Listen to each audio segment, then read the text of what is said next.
Hi guys, this is Tori with Truth Be Told. Now you guys want to say welcome back to my channel for the ones who've been here and the ones who haven't been here. Maybe it's your first time. Welcome. Today's video about Miss Porsche Rosmon. I heard her story from actually the Shade Room. That's the first place I saw it at. Then I went to TikTok and actually got the back story to this. Anyways, you guys, her husband pretty much left her with nothing when she came home. So Miss Porsche has three businesses that I know of. The skincare jewelry, she sells jewelry. Also, she's a life coach, I believe. You guys, she went on one of her business trip in Vegas, and she was talking to her husband. Like she said, as far as she knows, she came home. Before she left home, sorry, everything was okay. Everything was good. Miss Portia also said the first few days she was out there, she did communicate with her husband through text and I think phone call. But the last few days, she wasn't talking to him. He wouldn't call, wasn't taking any of her calls or anything. So she wanted to know what was the problem. So what they make us anxious. So guess what? When she got home, she thought she'd come home to her husband, but that wasn't so. You guys check this video out. This is my apartment after I came back home from Vegas. I had a convention in Vegas. I was gone the 2nd through the 7th. Came home to my apartment completely wiped out. My husband left. He left me my jewelry here in this room here. Yeah, and took everything else, including some items that belong to solely me. He also took the washer and dryer out of here. I also took the bed, took everything out of here, cut off the internet service so I can no longer work from home. And then cleared out the closet here, which y'all come to like. Cleared out the closet here and left the wedding dress in here. I'll leave that right there for him.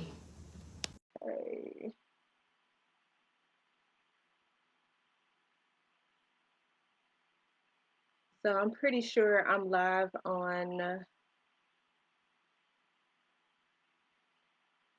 I'm trying to see. I'm pretty sure I'm live on Facebook and I'm also, okay. So I'm live on Facebook and I'm also live here on TikTok. So my name is Portia. I'm just Portia today. Um, I think I'm doing this video. Hey, I think I'm doing this video just because um, the video that I posted last night was like my like genuine reaction of just kind of walking in walking into your apartment. So one thing, I'm not afraid to be vulnerable, and I'm not afraid to cry in front of other people, like judgment of others. I don't know at this point.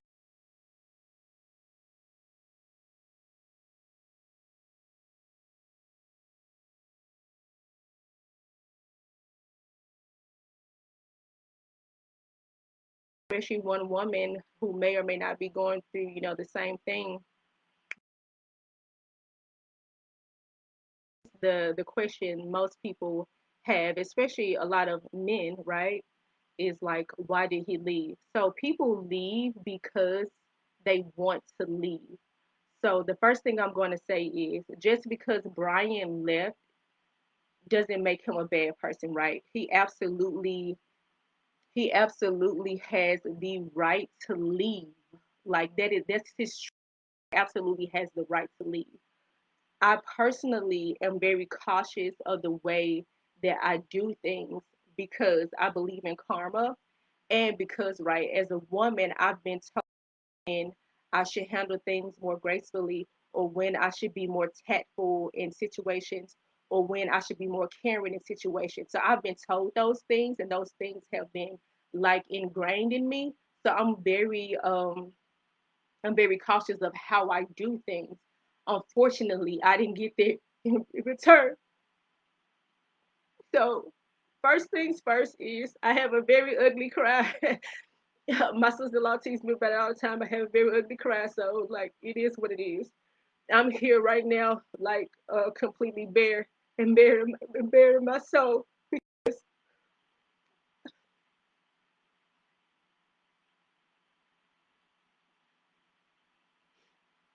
Okay, So am I stupid? Probably yes. Do I feel embarrassed and ashamed? Absolutely. Uh, were there warning signs there? Absolutely. Absolutely. Um,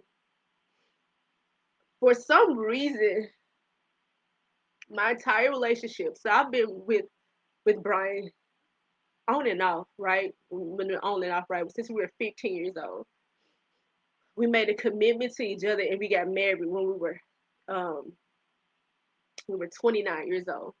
So right after I had lost my mom, he proposed to me. Have there always been warning signs there? Absolutely. But when you grow up, and I'm just sharing my story. This has nothing to do with him. So, like, nothing to do with him, right? Only he can share his story. So, it has nothing to do with him. I'm sharing with you my story.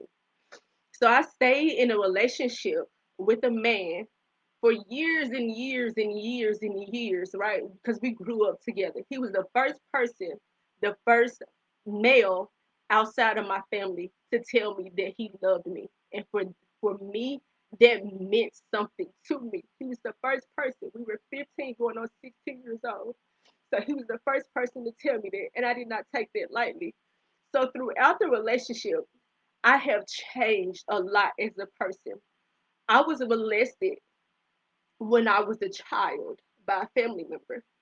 So my self worth has never been there. I have always gotten my self worth from being with Brian. I'm just going to be real. I have always gotten my self worth from other people. I have always gotten my self worth from other men, especially in the area. I grew up without my father. So I was molested and I grew up without my father. So even though I didn't know at the time why I was behaving the way that I was behaving, I know that about myself now, right? That's part of self growth. So I know that about myself now, or whatever. So I have everything that I have done has been because I just want Brian to love me, right? And though that's my responsibility, right? I have to take responsibility for that. So everything I've done has been because I wanted to love me. Period. So when I needed to change something about myself, it was something that he didn't like. I changed that thing about myself.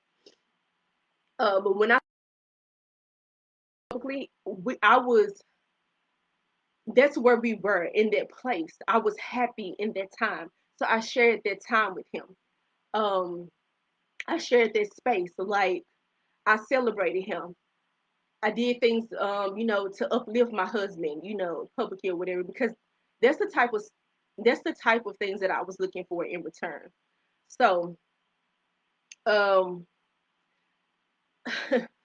all the criticism, like you couldn't, I can tell you, most people couldn't walk 2 miles. Like, and it just kind of is what it is. So to kind of get up to this point, for me coming home to a completely empty place, right? So prior to this, I have been doing a lot of work, especially I'm gonna say within the last year and a half. And if you follow me on Facebook, you'll really see in my posts like how my posts have transitioned in a year and a half. And my goal is to be a better person so that I can be better, not only for me, but to the people that are in my life or whatever. So I've been doing a lot of work on myself personally. I've done self love coach training. Recently became a self love coach, and I came home yesterday. I recently became a self love coach, and that's kind of instilled some qualities in me that I didn't have at first, and I started to view things a little bit differently. So I sat on the floor one day, and I told my husband, I said, "Hey, I really want to try entrepreneurship full time." No, it wasn't just about like someone smart try to say my MLM business. No, it wasn't just about their business or whatever. I had become a certified self love coach. So I sat on the floor and I told the man that was is my husband, how I felt, how my job was draining, how I felt it didn't serve any purpose. I'm a very purpose driven person. How it didn't serve any purpose, and how I really needed his support. I really wanted his support. His support was really important to me because I wasn't just doing this for me. I was doing this for the both of us. Like I'm that woman who wants to retire her husband. Like little tappets around. Like I want to be like that. So his support was very, very important to me. So when I sat on the floor and poured my heart out to my husband and told him my plans and my vision or whatever, to be told, his exact words were, the only way that I can support your dreams is for us to live separately. I'm gonna tell you why that hurt me so much. When my husband decided that he wanted to own his own Avis budget, this was a few years ago. He wanted to run his own Avis budget. I didn't tell him any reasons why he couldn't do it. I needed him only to see the reasons why he could do it. So when he went to Avis budget, I left the employer that I was working at Avis budget. I finished graduate school, and I also worked with him full time to support his dream as his assistant manager. He brought other people in and paid people more than he paid me. That's fine because I'm working this dream and this vision with you, and it's important to your happiness, your well being, and all this good stuff, right? So I went in the trenches with him and I worked with him. Later on, after us like not having their business anymore or whatever, because it was about 8 months and it took a toll on us. We were working 14-hour days. We were driving at least an hour away from where we were living then, and it actually got to be too much. So he left that opportunity or whatever. He went through a really big state of depression, which I didn't know at the time. He was blaming me for a lot of things. He said that I wasn't the type of assistant manager that he needed me to be, like all these things, right? I took all of it on the chin or whatever. And I came back and I told him, why, while you may see these things as a failure, I admired him for taking the chance and taking the risk when it came to Avis budget. One, not a lot of people get to um live out their dream or go for opportunities like that. So I admired that. He was able to get the income and the capital, to start their business because he had to have payroll and all that good stuff. Like these are things that I admired and I verbalized to him. Like I was very, very proud of him. So even if he took it as a failure, it really wasn't. Hey y'all, it really wasn't a failure because he got to do something that so many people didn't get to do. So fast forward to us sitting in counseling because once he told me we had to live separately in order for him to support my dreams, we had to live separately. I was like, well, maybe we need to go to counseling. We've been to counseling a few times. Maybe we need to go to counseling. We need to go to counseling and actually, while you're being smart, I wasn't a self-love coach at that time. If you listen to the story, I actually became a self-love coach here recently within the last few months or whatever. And I did notice my husband was depressed. That's why I allowed him to do what he needed to do in the healing process, what he needed to do to heal. And I was there for him actually when he went through that process. So while you're running your mouth and you don't know who I am or whatever, that's just your answer to that question. And I don't mean to sound like that, but it's just kind of what it is. Um, so I'm sorry about that, y'all.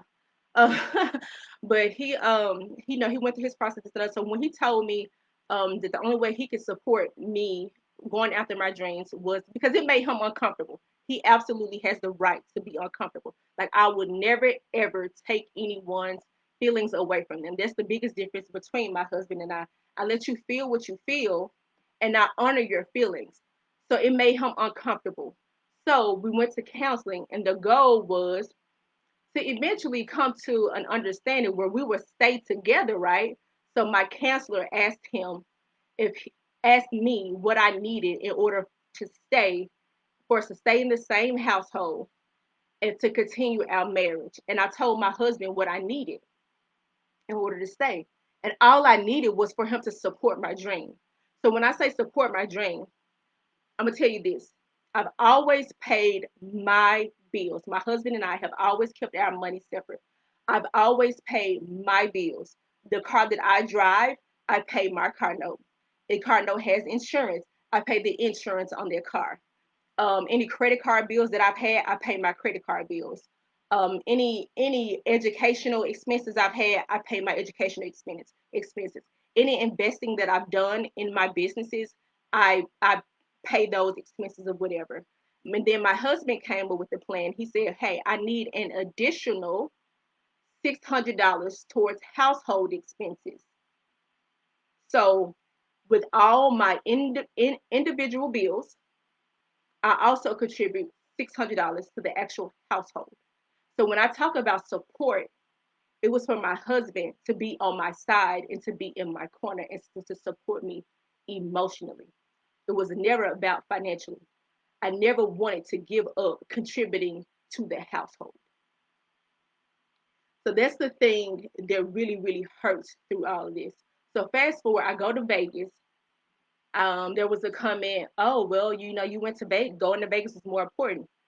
One, I go to Vegas every year for my business, and it's between 5 days. I actually invited my husband to go to Vegas with me.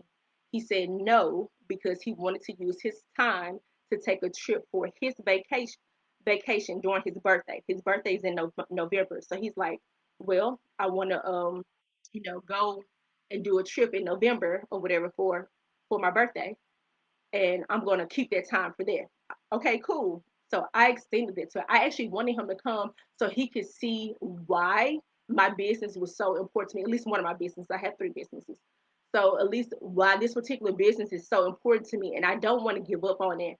And a lot of people who have like side businesses and side hustles, it never becomes more than a side business or a side hustle because we're too busy putting our energy into other things. So all I wanted was a chance to put all of my energy into this thing, even if he had given me a time frame, into this thing that I feel like will grow exponentially. It will be a foundation like to generational wealth for us. So all I needed was some time and support. And that's all I was asking for. I was never asking to escape my responsibilities, like to my household. Like I'm always very clear that this is what's expected of me when it comes to the household. So I was never expecting to escape those responsibilities. So when I was in Vegas, there was communication in Vegas, but then all of a sudden the communication stopped. And I was like, we weren't fighting or anything. Like, I don't understand, like, why or whatever. And the thing that gets me the most is like in my spirit, I know he stole my ring or whatever. Help me look for the ring. And he knows that he has the ring. Help me look for the ring, knows that he have it or whatever. But when I walked into that apartment, and I saw that everything was gone. I was expecting to see him sit on the couch. I don't care what anybody thinks about me. I don't care if you feel I should have done this or that, because truthfully, you don't know the situation unless you're in the situation. But nobody deserves to be left like that. Absolutely nobody. I wouldn't wish it on my enemy. And I can say that because I would never, never have done him like that. So guys, this is a few of her pieces that she sell. I will put her information below. Talking about her Facebook and her TikTok. I might say Instagram before. If I did, I'm sorry. It's TikTok. I'll put it below her information. Now, you guys, if you go to her page, please don't put anything negative. Like, if you're going through the situation, you would not want to hear anything negative. I really try not to put my opinions on people, but to Miss Portia, I do have to say that sometimes God remove negative people, negative things from out your life so you can get your blessing. So just thinking about it that way. I know it's kind of hard to think positive sometimes around this time. God has a bigger blessing for you. So just wait on it. Pray about it. Thank God right now for what he's doing right now. You may not feel like saying thank you, God, but I promise you, you need to. You really gave yourself some great advice back in May. Here's a little clip I got from TikTok. It was perfectly said. Sometimes the people you want simply don't deserve you. They don't deserve your time, your energy. They don't deserve any of you. And it's okay to walk away. Sorry, guys. I went back on the shade room and I saw the husband want to tell his side of the story, so I decided to throw it in here. You might have to pause to actually read the full story, his side of the story. I read pretty fast, so it doesn't bother me, but yes, you guys, this is his side of the story. And I'll talk to you guys later. Make sure you like, comment, and subscribe.